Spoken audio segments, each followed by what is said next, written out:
dari mana kita dapat kesimpulan wanita sebagai ibu yang idaman? Ada dalam hadis diriwayatkan oleh Abu Daud. Rasulullah SAW bersabda, dan hadis ini sahih, tazawwajul wadudal walud, nikahilah olehmu wanita yang punya dua ciri atau punya dua sifat. Yang pertama al-wadud, yang kedua al-walud. Jadi kalau para lajang, para jomblo ingin mencari pasangan, cukup yang punya dua ciri, yaitu al-wadud dan al-walud. Al-wadud itu ada selimut atas sifat yang dimiliki oleh wanita, itu al-walud. Apa itu al-walud? Al-walud artinya subur. Ya bukan subur badannya, ya artinya bukan, nggak ada urusan sama timbangan. Subur sini gampang hamil, gampang punya anak, ya. Sekali colek hamil, masya Allah. Baru dilirik anak udah 5. Aduh, ya saya nggak cinta Ustadz tapi anaknya 9. Ada yang kayak gitu. Ibu-ibu yang memiliki kriteria hampir kesempurnaan, setengah kesempurnaan adalah yang bisa memberikan keturunan. Kenapa? Karena memang tujuan pernikahan menghasilkan keturunan. Walaupun bagi sebagian wanita yang Allah uji tidak punya anak, jangan merasa putus asa lantas menganggap, aduh saya bukan wanita sempurna. Masih bisa mendapatkan predikat wanita terbaik berdasarkan hadis tentang wanita terbaik versi Allah yang dijabarkan oleh Rasulullah dalam hadis riwayat Ahmad. Afdalun nisa'il jannati arba'. Wanita terbaik penghuni surga ada 4. Ya. Yang pertama adalah Maryam, yang kedua Khadijah, yang ketiga Fatimah, yang keempat Asiyah. Asiyah menjadi salah satu wanita terbaik padahal nggak punya anak. Asiyah tidak punya anak. Kenapa disebut wanita terbaik? Alasannya panjang, tapi salah satu alasannya adalah karena dia mampu mendidik seorang nabi, seorang lelaki menjadi nabi di zamannya, yaitu Nabiullah Musa alaihissalam. Sehingga dari sisi inilah bagi para wanita yang diuji oleh Allah tidak mampu memberikan keturunan atau punya anak sebagaimana Asiyah, maka punya PR atau ingin mengejar target menjadi wanita terbaik, yaitu mendidik anak orang lain agar menjadi lelaki hebat di zamannya.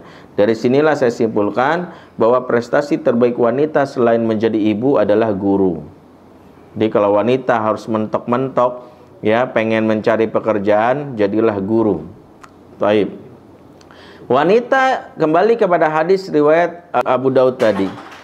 Wanita yang terbaik pertama memiliki kesempurnaan, yaitu dengan memiliki anak. Cukup dengan kalimat memiliki anak ternyata belum. Makanya Rasulullah menyelimuti kalimat al-walud dengan al-wadud. Al-wadud adalah sifat yang harus dimiliki wanita sebelum menjadikan dia sebagai ibu. Apa itu al-wadud? Al-wadud itu berakar kata dari al-wudda. Di dalam surat Maryam ayat 96 Allah sebutkan hal ini. Allah sebutkan innalladzina amanu wa 'amilus solihati sayaj'alu lahumur rahmanu wudda. Jadi akar kata dari al-wadud itu al-wudda. Al-wudda selain membentuk makna al-wadud, dia membentuk makna lain yaitu al-mawaddah. Ya, jadi wadud dan mawaddah itu berakar kata dari al-wudda. Wadud dan mawaddah maknanya sama. Pernah dengar mawaddah? Ya, sakinah, mawaddah dan rahmah. Surat apa? Ar-Rum ayat 21. Masya Allah. Pasti ayat ini sangat familiar karena sering dibacakan atau ditulis di undangan pernikahan. Ya, jarang saya lihat undangan pernikahan nulis surat At-Taubah gitu atau Al-Anfal itu. Itu undangan Munasoroh Palestina misalnya. Nah, kalau misalnya surat Ar-Rum ayat 21 itu apa bedanya? Jika Ar-Rum 21 mengatakan wa min ayati an khalaqalakum min anfusikum azwajan litaskunu ilaiha wa ja'ala bainakum mawaddata wa rahmah, maka makna mawaddah dalam surah Ar-Rum ayat 21 dihubungkan dengan pasangan karena azwajan. Sementara makna al-wadud dihubungkan dengan perannya sebagai fungsi kelahiran, yaitu al-walud. Maka al-wadud fungsinya maknanya sama tapi dihubungkan kepada anak. Itu bedanya. Apa artinya dua kalimat ini? Arti dua kalimat ini dari kata al-wudda, yang arti al-wudda disebutkan oleh Al-Alusi, yaitu cinta atau kasih sayang yang membuat seseorang ingin nempel atau mendekat. Itu salah satu maknanya. Cinta yang membuat nempel namanya al-wadud atau al-mawaddah.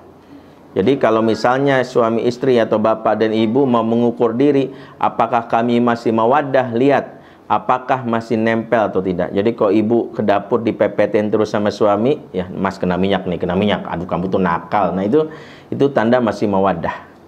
Ya, mawaddah itu keinginan pengen nempel, ya.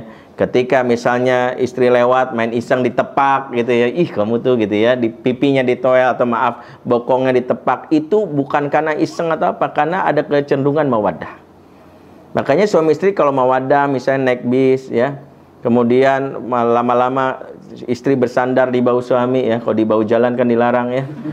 Kalau punya pasangan tuh di bahu pasangan, yang jomblo di bahu jalan kata gitu ya. Kalau kita tiba-tiba lagi naik kereta atau naik tiba-tiba bersandar, ini menunjukkan efek mawaddah. Mawaddah itu kecenderungan untuk bersentuhan. Makanya kalau suami istri mawaddah, walaupun sudah berusia emas pernikahannya, ya pengantin veteran kata orang, kalau kondangan masih gandengan tangan, itu mawaddah. Ini bukan mau show off sama jomblo, tuh kita gandengan, bukan. Karena mawaddah itu bukan bersamamu aku tenang, bukan tanpamu aku tak nyaman. Itu mawaddah. Makanya serasa butuh pegangan. Makanya suami istri kalau mawaddah, mohon maaf, tidurnya pun bersentuhan fisik walaupun tidak berhubungan. Berpelukankah, bergenggaman tangan atau beradu pipi, itu suami istri mawaddah. Silakan ukur. Maka kalau tidurnya masih pisah-pisahan, itu tidur anak kos-kosan. Nah, ini makna mawaddah dulu. Jadi pahami dulu. Kalau pengen ukur, selama ini kan taunya sakinah, mawaddah rahmah. Sakinah aja maknanya panjang, ada 13 makna. Mawaddah dulu. Ya, makanya kalau misalnya ibu lagi belanja di mall digandeng sama suami ya, kalau ini antara mawaddah dan biar nggak kelihatan kemana-mana, kalau itu beda. Kalau ini perpaduan antara romantis dan ekonomis ya. Ya, kenapa? Karena wanita kalau belanja wajib digandeng supaya langsung ke parkiran ya. Nah, kalau nggak digandeng susah Pak ya. Niat dari rumah beli Rinso, pulang bawa TV LG kan bahaya. Jadi maka digandeng ya. Tuh, ini supaya mengamankan isi dompet. Nah itu mawaddah. Jadi mawaddah itulah yang harus dipahami oleh para suami istri. Oh sudah lama kami tak bersentuhan fisik, tak bergenggaman tangan, tak beradu pipi. Berarti mawaddah telah dicabut dalam pernikahan kami. Silakan ukur. Berarti kita nggak bahas mawaddah, kita bahas al-wadud sesuai hadis. Berarti dari al-wadud sendiri ibu sudah paham maknanya berarti kan? Apa itu al-wadud? Cinta yang membuat anak selalu ingin nempel. Maka efek dari al-wadud yang paling besar dirasakan adalah bawaannya anak tuh apa-apa mama. Kalau pulang, nak pampersnya ganti dulu sama mbak, sama mbak, nggak mau, maunya sama mama. Mama capek mau istirahat, nggak mau, maunya sama mama. Tak dulu tuh sama nenek, nggak mau, maunya sama mama. Pernah ngalamin? Kalau pernah ngalamin, ini luar biasa. Inilah ibu al-wadud. Sebab efek dari ibu al-wadud adalah anak itu mengalami fase yang disebut dependent atau takliful qulub, ikatan hati yang kuat. Ibu yang memberikan efek takliful qulub, anak merasakan apa aja maunya mama, apa-apa maunya mama. Kadang-kadang ibu merasa, aduh nggak bisa ngapa-ngapain. Itu benar. Makanya dalam Al-Quran disebutkanlah tahapan perkembangan bayi dalam surat An-Nahl ayat 78.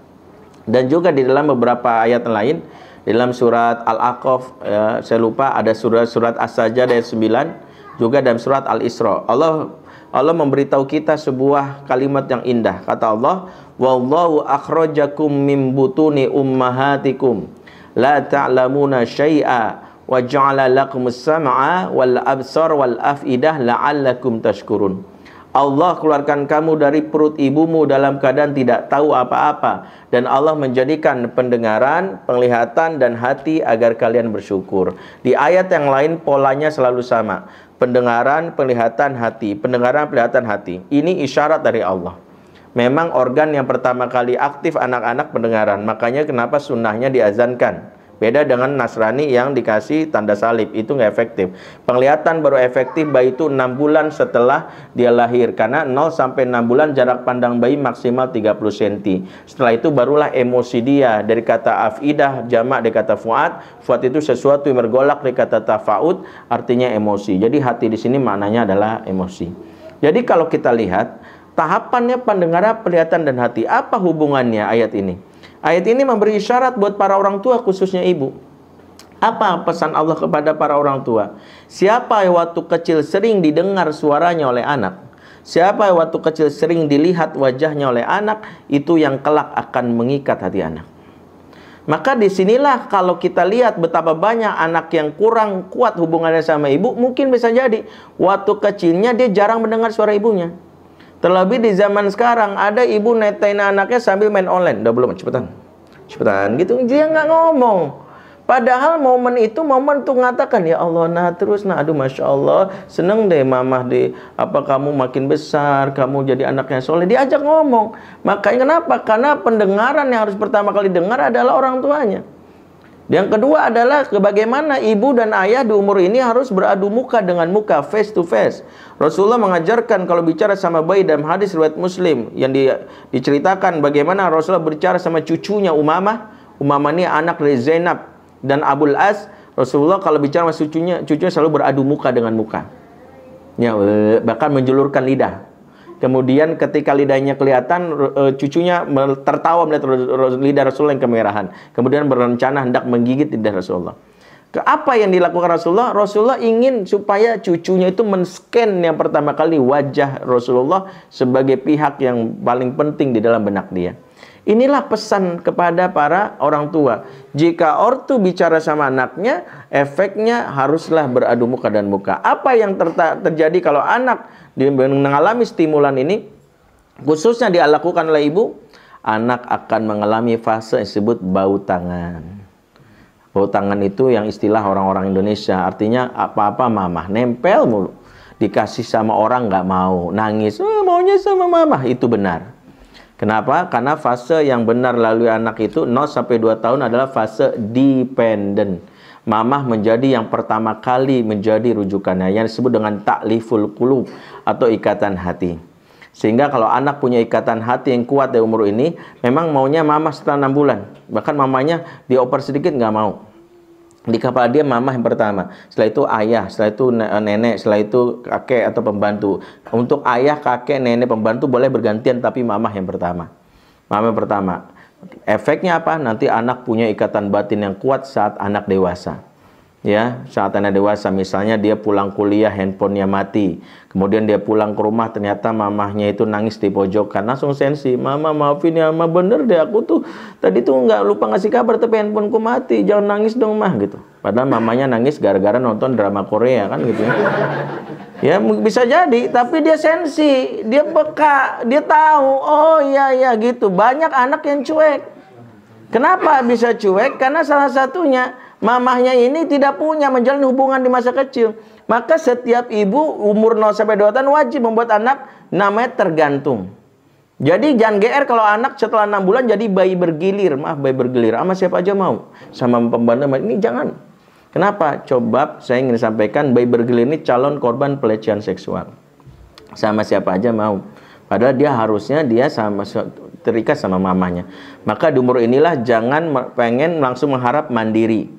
Ya, jangan GR kalau anak umur 1 tahun bangun tidur bikin kopi sendiri kan gitu. Kita upload di Instagram nih anak gue. Tadi umur 3 tahun minta ngekos di samping TK baru nyaho gitu ya. Ya, inilah salah satunya kenapa anak-anak harus yang namanya dalam keadaan dia harus terikat sama yang namanya mamahnya.